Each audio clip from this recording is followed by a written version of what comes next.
important that once again our decision is necessary and proportioned to what is in front of us.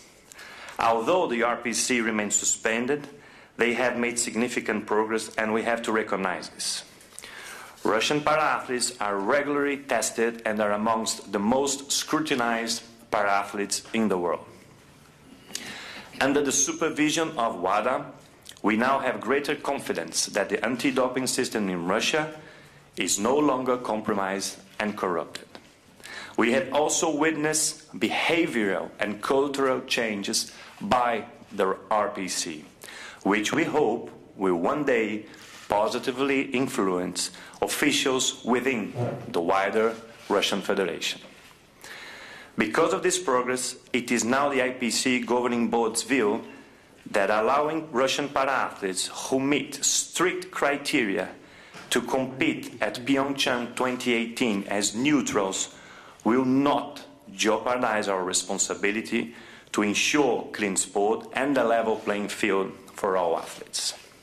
Therefore, the IPC will allow Russian para-athletes who meet strict conditions to participate in March's Paralympic Winter Games under the name Neutral Paralympic Athletes in the sports of alpine skiing, biathlon, cross-country skiing, snowboard, and wheelchair curling. Under the sport rules for para-ice hockey, an NPA team could not be considered as Russia had missed the opportunity to qualify.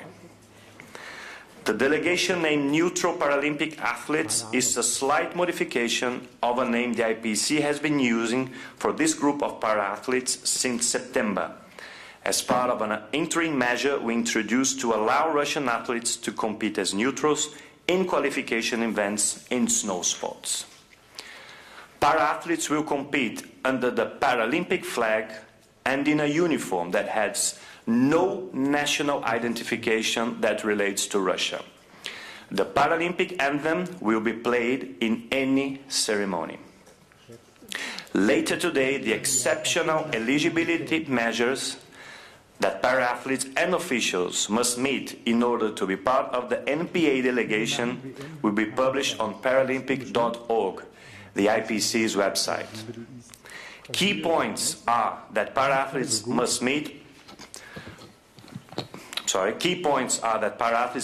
precise testing requirements, be part of a registered testing pool, and have successfully completed anti-doping education. Importantly, any para-athlete or official implicated in any way, knowingly or unknowingly, by the numerous anti-doping investigations in Russia is prohibited from taking part in the Games. Only licensed para-athletes who meet the criteria in full and have qualified for the Games will be allowed to compete. Under the Pyeongchang 2018 Paralympic Winter Games qualification guide, only unused slots, some of which have been returned by national Paralympic committees, will be distributed to eligible neutral Paralympic athletes. Looking at the current world rankings and the number of athletes currently participating under the limited interim measure, we estimate that there will be between 30 and 35 neutral Paralympic athletes competing in Pyeongchang.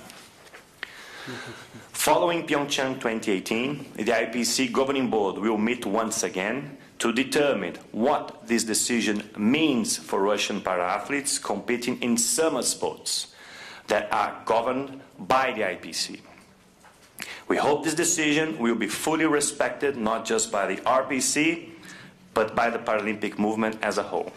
We also hope that this decision will further encourage the RPC to work with its institutional partners, in particular those within the Russian authorities, to meet the reinstatement criteria in full, so that the next time a major sporting event takes place within the Paralympic movement, the RPC can enter its athletes under the Russian flag.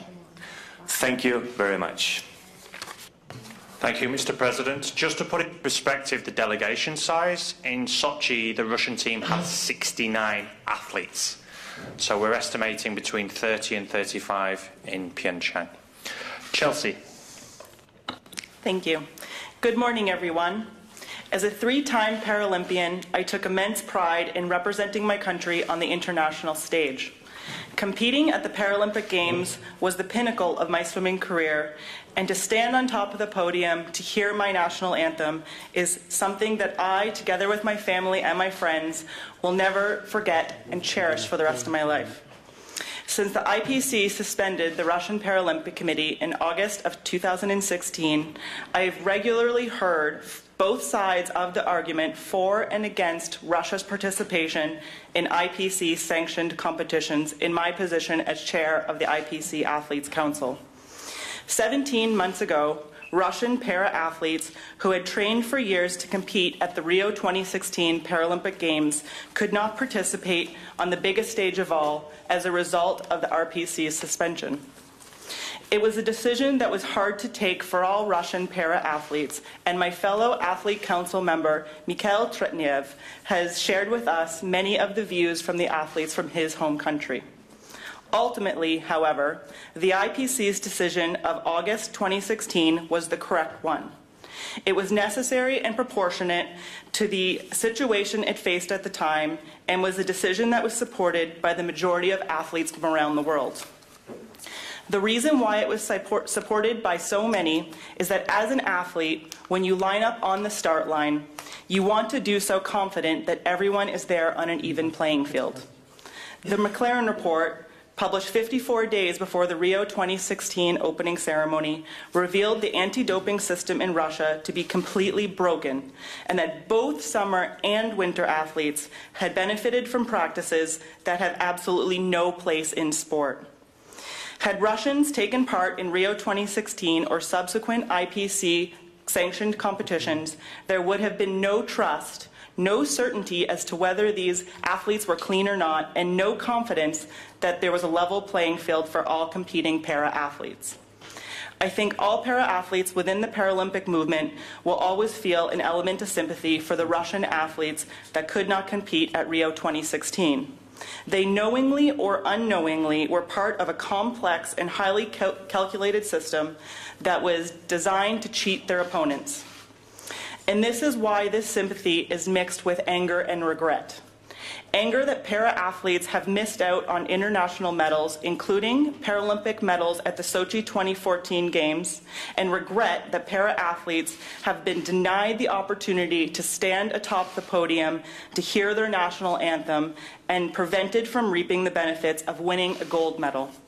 The IPC governing board decision to allow Russian athletes who meet strict conditions to compete as neutrals at the Pyeongchang 2018 Paralympic Winter Games was not taken lightly. But it was a decision that was taken with the interest of all para-athletes at its heart. As a member of the IPC Athlete Council and the athlete representative to the IPC governing board, the athlete viewpoint is always front of mind. A core view shared by each of our council members is that it is vital that the international governing body thinks about all athletes and does its utmost to protect clean sport. I think this latest decision ensures this. For Russia para-athletes, though as neutrals, the decision gives them the opportunity to fulfill their Paralympic dream. I am sure they would prefer to compete under their country's flag like every other para-athlete, but Russia's unwillingness to take responsibility for the biggest doping scandal ever to take place in sport should not be rewarded nor celebrated.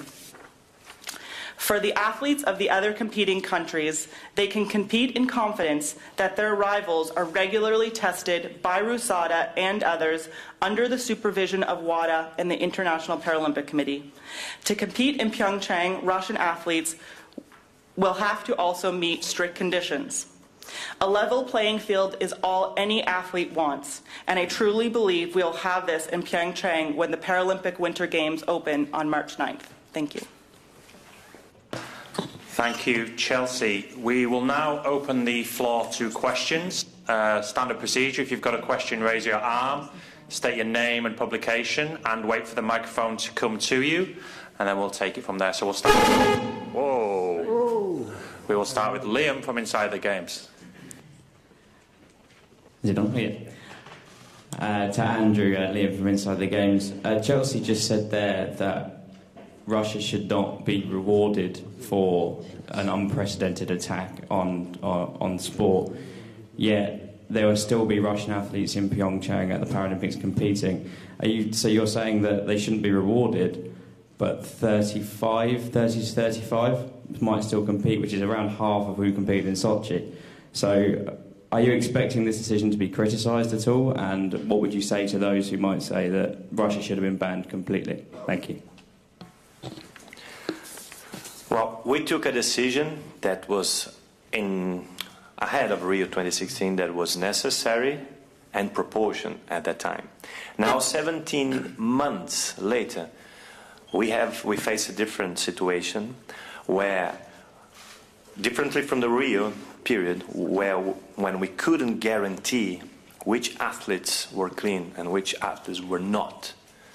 Now, 17 months later, under the supervision of WADA and under the supervision of the IPC, this is something that we can guarantee. We can say, or we can have a very good understanding of which athletes are clean, which athletes are not.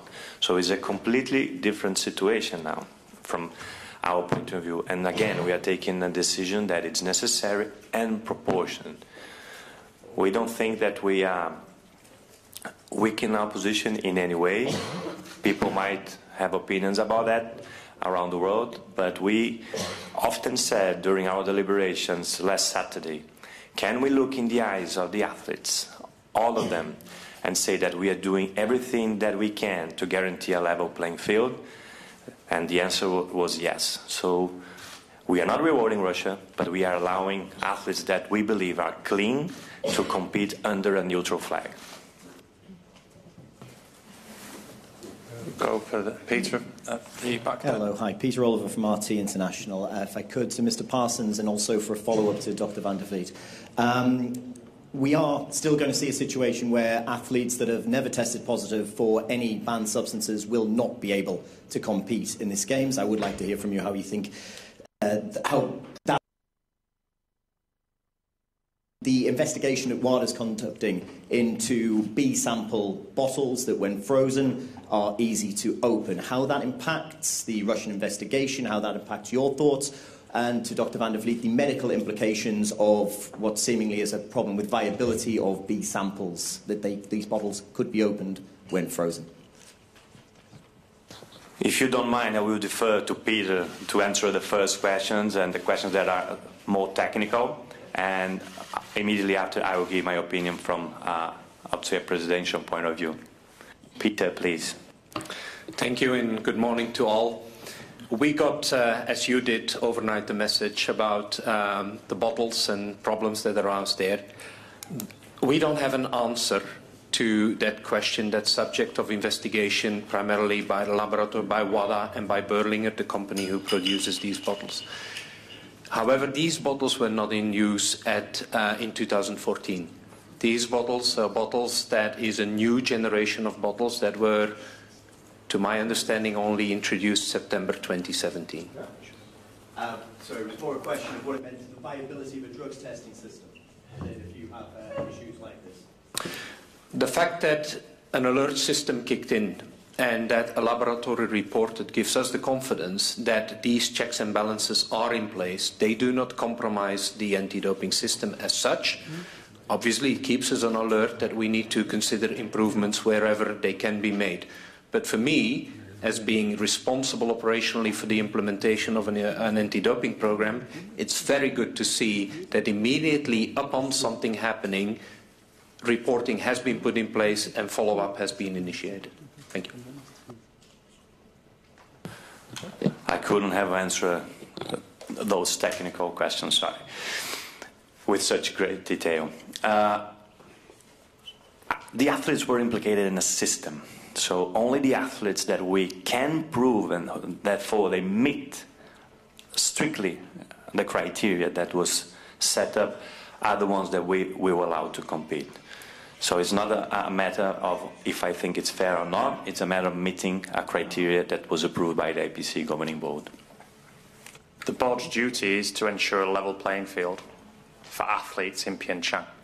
Now, if an athlete has been implicated in a report, then therefore there's question marks over that. So therefore they don't meet the eligibility criteria, and therefore they can't compete in Pyeongchang. And that also extends to officials who have been implicated in anti-doping investigations as well. Lisa Gerson, MTV Broadcasting Company, Russia. The decision was meant to be announced a month ago, but you took this extra month to think. So you leave less time for Russia to react and to appeal. And also, why did it happen? Why did you need this month to talk at your session? So the head of Russian Paralympic Committee. I will try to answer one by one. The first is because why we took the decision now and we didn't take the decision a month ago. We took the decision now because we follow the recommendation from our independent task force, and they are 100% independent. And their recommendation at the time was to keep the suspension and extend the limited interim measure until this governing board meeting. And we approved the recommendation during a conference call. Now, once again, we are following and approving the suggestions or the directions pointed out by the independent task force. So they came, recommendations is the word I was looking for, I'm sorry. They came with a set of recommendations again, and once again we are approving them. So we are not delaying any decision, we are just approving the recommendations that the independent task force, who is independent, have put in front of us. We didn't allow the president of the IPC of Russia to come and give more and talk to the governing board, because our relationship with the Russian Paralympic Committee, it's been since the beginning of this process through the independent task force that was agreed with the Russian Paralympic Committee. So we didn't think that they will provide more detail, more information after the recommendations coming from the independent task force. And again, because this was a relationship that was agreed between the three parties. So we just follow what was agreed a number of months ago. I can't recall from the top of my head, but when we started this process of the independent task force. Can I just add on to that? In September, when we announced the limited interim measure in Abu Dhabi, just before our General Assembly, we said the board would meet again following the WADA Foundation board meeting. Now, December's governing board call, where we again said the decision would be taken in January. In December, we weren't planning to make a decision on Pyeongchang. We were making a decision regarding what the WADA Foundation board had decided. Now, the WADA Foundation board decided that RUSADA should not be reinstated. We then said we would meet again in January. Why? Because we wanted to keep the door open to the Russian Paralympic Committee for as long as possible to meet the reinstatement criteria. We didn't want to slam the door shut in December and find out that in January they'd met the reinstatement criteria. So it was a straightforward decision. We waited for the WADA Foundation board meeting, we met and discussed that, and in January we said all along 22nd of January or later this month is the final cut-off, and the reinstatement criteria has not been met, and therefore the RPC remains suspended. Just as a matter of clarification, this governing board meeting was scheduled a long time ago. It was not something that was scheduled after the call we had on 19th of December. So we took this opportunity to meet and receive once again a recommendation from the task force. What will have been the decision in 19th December, I cannot speculate, but the final decision was to be taken by that day. It will probably not be very different from the decision we are announcing today, but we gave them more time to improve some of the conditions and to meet some of the criteria. Artem from TASS, we'll go a question here. Ros? Mr. Parsons, I would like to ask about two criteria. McLaren report and the restatement of RUSADA. As you know, the Russian Paralympic Committee cannot affect on these two criteria because it's not his deal. So what do you think about the situation? You could be stuck on it for many times. We hope that we will not get stuck in that situation forever. But that will mean that somebody else, other than the Russian National Paralympic Committee and the IPC, will have to take action. Question at the back there. Russia 1. Channel 1 Russia, Ivan Blagoy. I have a question to Mr. Parsons. So you just mentioned it was impossible before the Rio Games. It was impossible to determine which Russian para-athletes were clean and which were not. But only 1,350, as I remember, doping probes were taken during the Games with more than 4,000 of participants. So there are more than 1,000 of athletes which were not tested at all. How can you explain this logic? So you cannot guarantee that these athletes who were allowed to compete were also clean. Thank you for the answer. Sorry, I didn't understand. Can you repeat the question, or can someone clarify for me? So there were so many numbers in it. Okay. So only 1,350 doping probes were taken during the Games in Rio. I mean the Paralympic Games. The number of participants is more than 4,000. That means that there are thousands of athletes who were not tested at all. And could you explain the logic? If if the Paralympic Committee suspended the Russian athletes because there is no guarantee that they are clean, you have allowed to compete thousands of athletes with no guarantee that they are clean. Thanks. Okay, now I understand, and it's about Rio, not about Pyeongchang. I would just like to reinforce that we are here to speak about the decision that was taken to Pyeongchang, about the Pyeongchang Winter Games. But of course, I will answer your question. It's not about the number of athletes being tested. It's about a system that was put in place in a specific country that didn't give us the assurance that the athletes coming from that particular country, or whether we will be able to determine if they were clean or not.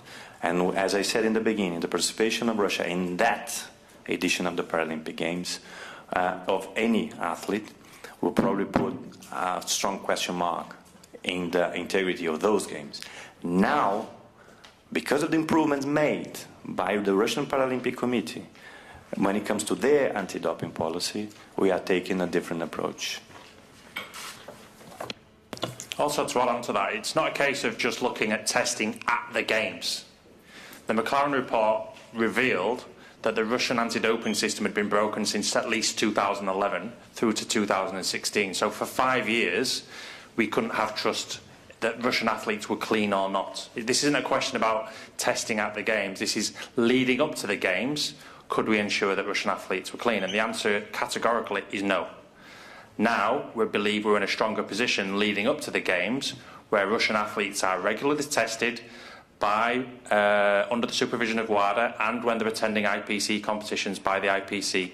And now we've got confidence that those tests mean what they tell us, and we didn't have that confidence before the Games. And another one question, are other athletes from other countries are so systematically tested as Russians? Peter, do you want to answer that one? The answer is yes. And I would like to reiterate that the real value of an anti-doping program is not necessarily the numbers of athletes or the number of doping controls at the Games. It is the efforts that are made throughout the year and in the lead up to the Games. And that's why the numbers is a very complex situation to answer upon. At this very moment, our pre-Games testing program is full in place.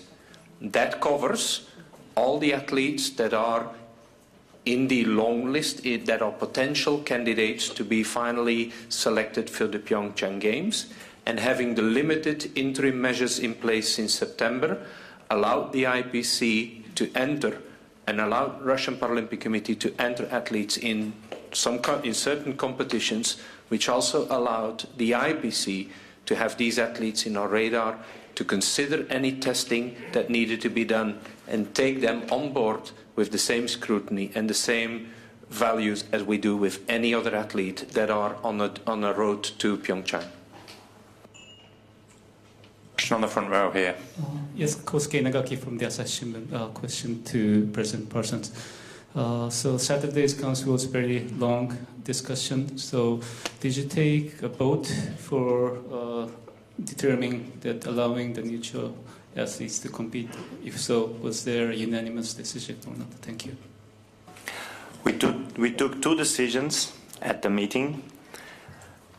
It was unanimous when it comes to maintaining the suspension of the Russian Paralympic Committee, and it was a large majority to allow a neutral Paralympic athletes team to compete at the Games. Questions all coming from the left-hand side of the room today. Question at the back. Antonov, Russia One Channel. The IOC allowed some of our Russian sportsmen to participate in the Games as Olympic athletes from Russia, not neutral. Olympic athletes from Russia. Why could not you do the same? Thank you. Well, first of all, we are two separate organizations. We have different structures, and that's why sometimes we have different decisions. We introduced a limited interim measure in September, having a very similar name, neutral para-athletes by them. So what we're doing now is just slightly changing the name for neutral Paralympic athletes. So that's why we took the decision on that name, and that's why sometimes we will make decisions that are a bit different or that are significantly different from the IOC ones. Just to add on to that, the Russian Paralympic Committee remains suspended. Under our rules, we can't then use part of that name in a team title, so therefore we cannot use the name Russia in the title of the team, so there's two reasons. Any more questions? Come on, right side of the room, you must want one. Just front row. Roz? Yes. Hello, Masashi Inoue from Kyoto News. This question a little bit apart from the Russian things, but I'm just wondering if you had any decision on participation of North Korean athlete to the Pyeongchang Paralympic Games. Thank you. Yeah, the board discussed it at this weekend's meeting. We will be announcing who has received bipartite slots for the sport of Nordic skiing on the 2nd of February to the relevant NPCs. There will be an announcement later this week regarding the outcomes of those discussions with the governing board. It was discussed, and we'll tell you the outcomes later this week. But today is all about the Russian Paralympic Committee and the Pyeongchang 2018 Paralympic Winter Games. We'll wrap it up there. One-to-one. Oh, there's one last question from Liam. First and last question. You're lucky. To Andrew again, if I may. I'm just reading through some of the criteria that related to Russia at Pyeongchang.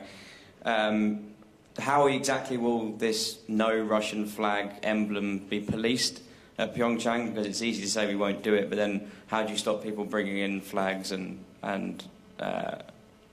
other emblems?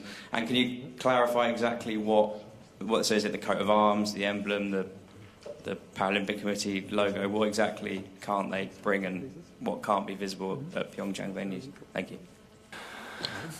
Well, later today we'll have in the IPC website the whole document with the criteria. But I think your question is more to spectators than okay. According to the ticketing policy, and this is something to the organizing committee, not only Russia, but you cannot bring any flag from a non-participating country. So Russia is a non-participating country. Does that answer your question? Okay. When it comes to logos and something, it's something that will be announced later today. You know, the colors, but. Again, if there is any medal ceremony, it will be the Paralympic anthem that will be played. At the opening ceremony, they will march, but under the Paralympic, under the neutral Paralympic athlete delegation, and under the IPC flag. And in terms of uniform, these athletes have been competing in a neutral uniform since September with pretty much the same rules. So this isn't something new to these athletes to face. It's something that's just an extension of what we've already had since September. Is that everyone for questions? We'll wrap it up there. We will do one-to-ones.